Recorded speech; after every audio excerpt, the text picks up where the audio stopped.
là, j'ai une configuration qui pourrait s'apparenter à un front running. C'est-à-dire me placer avant la taille qu'on a en bas à 47,70 et fader, shorter. Et je me place pas à 47,70 sans raison. Je pourrais vous expliquer après. En plus, on a 200 contrats à 66 et c'est l'entrée de la zone qui m'intéresse. Donc, si on transperce les 66, qu'on va sur les 70, dans cette région-là, je pourrais fader, faire 10 ticks, prendre 2 contrats d'un coup, faire une dizaine de ticks très rapidement.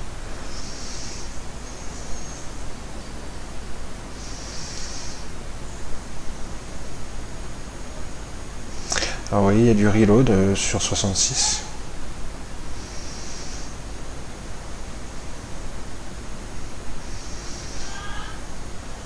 Ouais, il y a pas mal de reload sur 66. Je pense qu'ils vont les passer quand même. Hein. Ben voilà, on les passe. La zone qui m'intéresse, elle est entre 66 et 76. Et 70 m'intéresse énormément. Il y a 76, il y a 232 contrats à 75. Le front running idéal, ça serait là à 75, 74.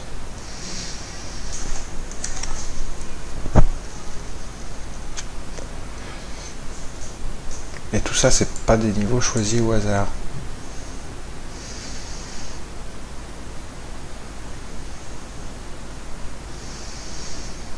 Je vais pas prendre de risque. Je vais prendre qu'un contrat.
Bon, j'ai un petit peu laissé passer ma chance sur 70, c'est dommage. C'est dommage, tant pis. Eh oui, il faut faire ce qu'on dit, hein. Quand on a un plan, il faut pas parler, il faut le faire. Il faut être focus. Bon. Tant pis. Donc pour le coup, on va espérer qu'on revienne vers 70 et même 75, ce serait bien. Sinon, bah c'est fichu.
donc j'ai été exécuté, hein, j'ai pris un long, parce que je pense qu'on va revenir sur les 70.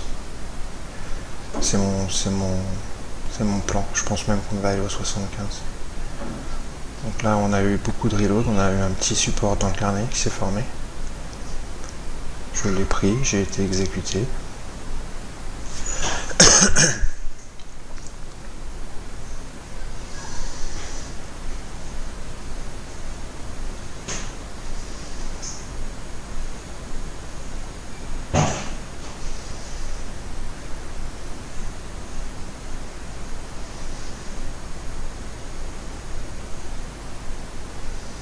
C'est un trade tout simple mais efficace. C'est les bases du trading au carnet.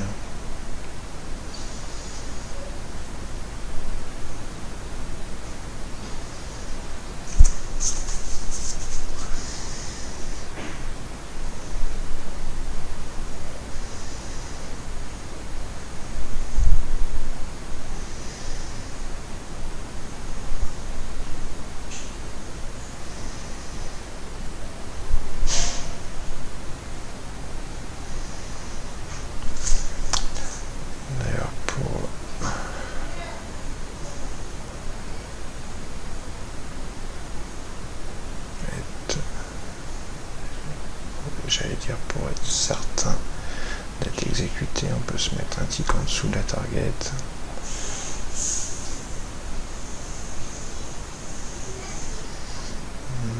Voilà, je pense que ça va être bon. Voilà, c'est bon. Voilà, je pense qu'on va aller au 75. Je ne vais pas rentrer dans les détails du pourquoi du comment maintenant, c'est une petite vidéo courte. Mais voilà. Voilà. 74. On a tapé 74, donc j'aurais pu mettre ma target à 74. Donc ça c'est vraiment un setup classique. C'est vraiment les bases du carnet du trading au carnet d'ordre. Il n'y a pas plus simple. C'est la base des bases, c'est le B.A.B.A. C'est le B.A.B.A. J'expliquerai tout ça, mais bon, ça c'est vraiment le B.A.B.A. J'expliquerai ça très rapidement, et vraiment, on n'y passera pas des heures, parce que j'ai des choses beaucoup plus intéressantes à vous montrer, à vous expliquer, et à vous montrer comment on exécute. Mais j'en parlerai durant la formation, donc, à Paris. Mais ce genre de setup, on va pas y passer des heures, c'est très très simple. Mais il faut en parler quand même. Parce que c'est le B.A.B.A. Il faut savoir exécuter ça parfaitement quand on trade au carnet d'ordre et sur Bookmap. Voilà, bon, allez. Sur ce, ma journée est terminée. Je vais peut-être faire la close sur le SP, sûrement même. Je vais la regarder, ça c'est sûr. L'affaire, c'est une autre histoire. Ça va dépendre s'il y a quelque chose. Mais pour moi, la journée s'est très bien passée. C'est fini. Bah ouais, alors j'avais commencé à expliquer mon trade durant les inventaires. Bah je peux le faire, tiens, puisque je suis là. Allez, je vais expliquer mon trade pendant les inventaires. Je mets sur pause 2 secondes. Alors ce qu'il faut savoir, c'est que lors d'une news, suite à une news, les prix ont différentes manières de réagir.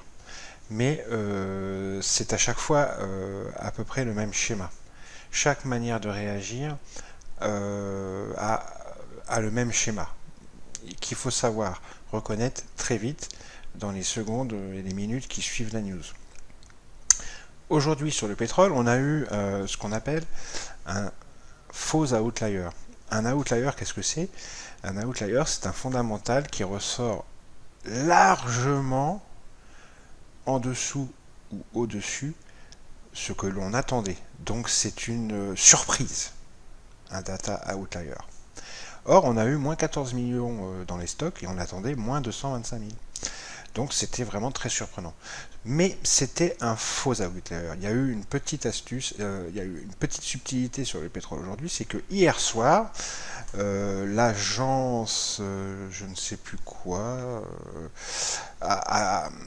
hier soir, on a pricé le phénomène parce que c'est l'American Petroleum Institute qui a émis l'hypothèse qu'on allait certainement avoir peut-être, une figure des inventaires du pétrole présentant un drawdown de 12 millions de barils. Donc les aficionados, les spécialistes du pétrole, les gens qui traitent le pétrole et qui s'intéressent au pétrole, avaient déjà pricé hier soir avant la clôture cette nouvelle. Mais ça restait quand même assez confidentiel, c'était pas ressorti vraiment très très fulgurant. Mais quand même, on l'avait un peu pricé, il y a eu une petite explosion avant la clôture hier soir. Donc là, suite à cette outlier, on a eu, suite à la news, dans les secondes qui ont suivi, 100 ticks de montée très puissante, c'est ça là, cette montée-là, d'accord? Et on est venu taper 47,15. Alors, le cas de figure qui se présente dans ces cas-là, là c'est les algos. Ce mouvement-là, les premiers mouvements comme ça, ce sont les algorithmes, on ne peut pas trader, on ne peut pas rentrer. De toute façon, il faut attendre de voir quel schéma se met en place. Suite à ce squeeze, d'accord, on vient taper, moi ce que j'appelle en général R1. On vient taper un plafond, je le nomme R1. Ici en l'occurrence, R1 était 47,15. Et on a un premier pullback, comme ça.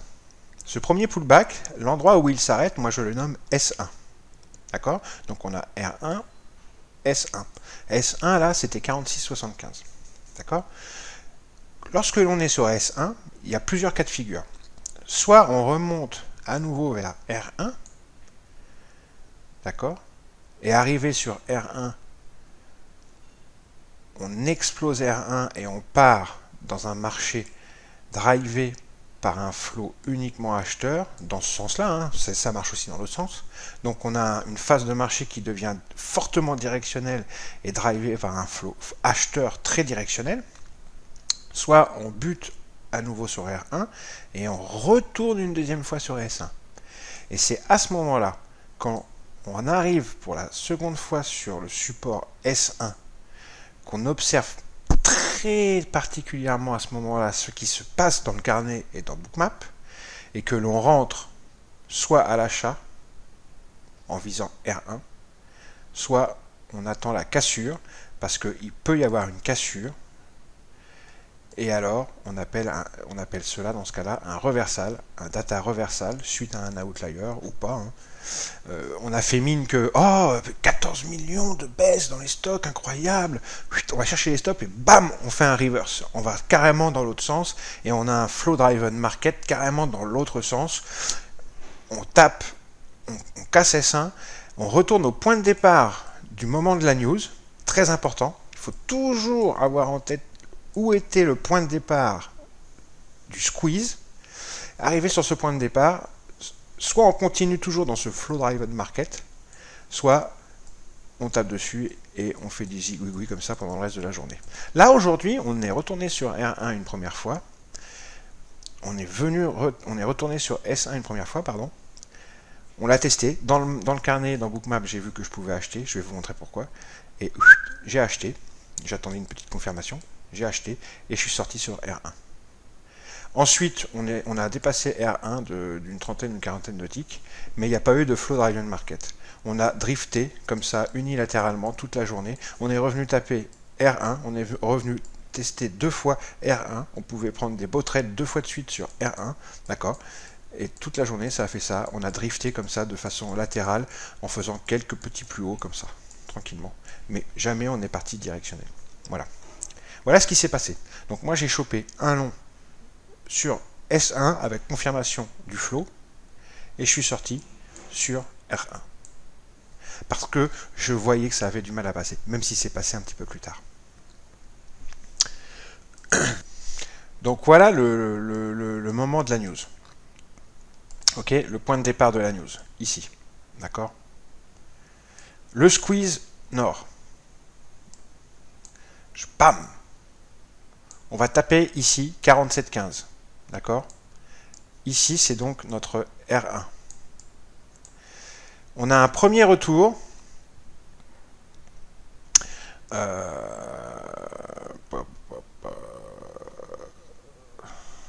Non, excusez-moi. Je dis des bêtises. Pardon. Il faut pas que j'oublie que c'est en centième, en dixième de seconde à ce moment-là. Donc on va zoomer là, sur cette zone-là. Je suis obligé pour vous montrer ce qui s'est passé. Voilà. Parfait. C'est ça. Excusez-moi. Voilà. Donc, voilà. On a notre point de départ. La news sort, le point de départ est ici. Le squeeze nord, les algos qui rentrent, bam, on se fait 100 ticks de hausse, ok.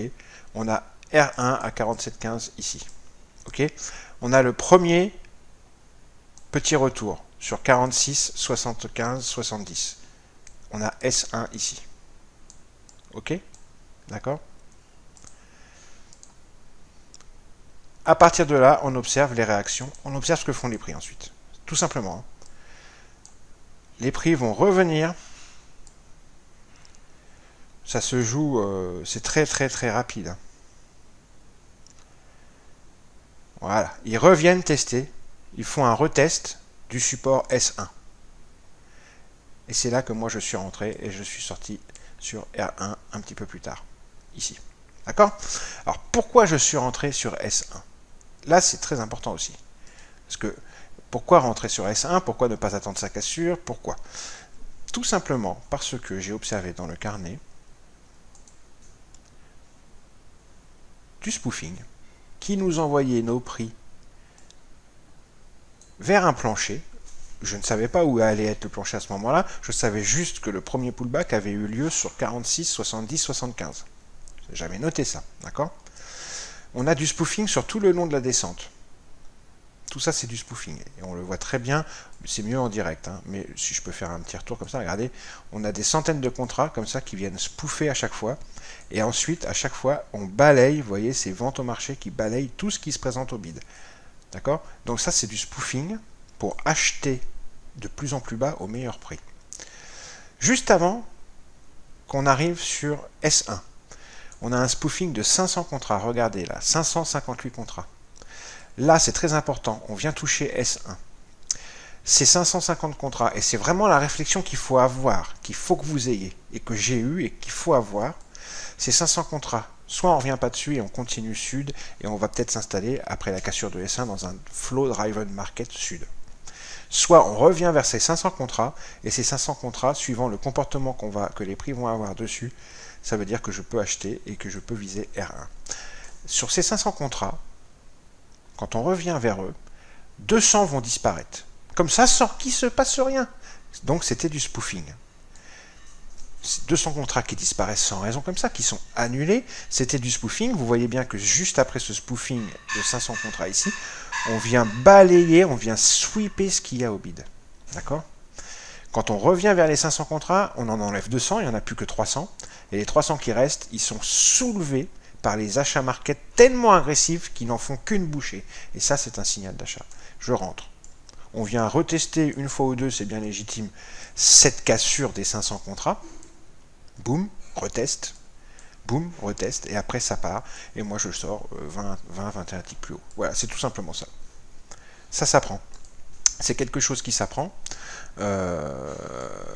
C'est quelque chose que je vais vous montrer. Que ce sont des setups que je vais vous montrer, que je vais vous apprendre. J'ai plein de choses à vous montrer, à vous expliquer, très intéressantes, des setups simples, des setups plus compliqués, et tout ça, je vais vous montrer ça durant la formation à Paris, avec Thierry. Voilà. Allez, venez nombreux au webinaire du 14 septembre, du mercredi 14 septembre, la semaine prochaine à 19 h. Venez nombreux, je vais remettre le mail pour me demander le lien d'inscription. Ciao. Production that fell 0.35% to 8.458 million barrels per day.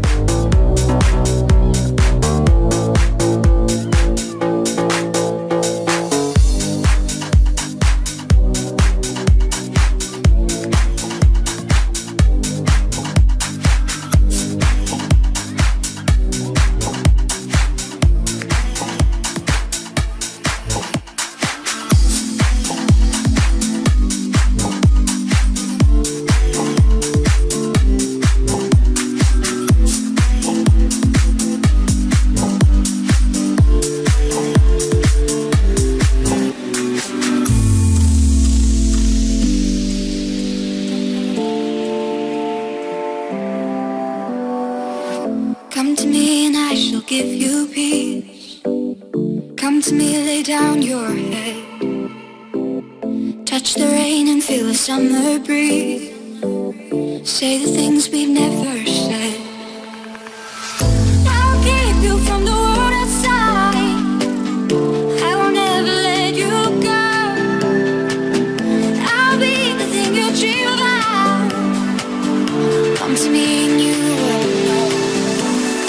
I told you before I laid my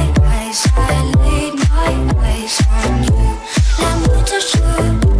I just can't take my eyes off you. I told you before I laid my eyes on you. Let me touch you.